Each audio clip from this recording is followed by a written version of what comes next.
బియ్యం అనేది ఒక అరగంట పాటు నానబెడితే పొంగల్ అనేది చాలా మెత్తగా టేస్టీగా వస్తుందండి. బాగా ఉడుకుతుంది కాబట్టి రైస్ అనేది ఇలా రైస్ మొత్తాన్ని ఒకసారి మొత్తంగా వేసి వాటర్ లేకుండా గరిటెతో ఒకసారి తిప్పుకుందామండి. నేను ఇప్పుడు నెయ్యి అనేది యాడ్ చేయలేదండి, ఎందుకని నేను చెప్తాను అది కూడా. ఈ టైంలో మనం నెయ్యి యాడ్ చేసుకోవాలండి. బియ్యం వేసిన తర్వాతే నెయ్యి యాడ్ చేయాలండి. ఎందుకంటే ఇలా మరుగుతున్నప్పుడు బియ్యంలో నెయ్యి యాడ్ చేయటం వల్ల మనకి కాస్తంత మాడకుండా వస్తుందండి.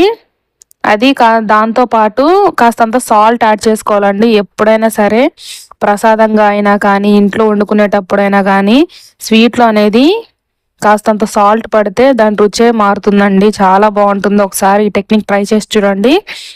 మీకు నచ్చినట్లయితే కామెంట్ కూడా చేయండి.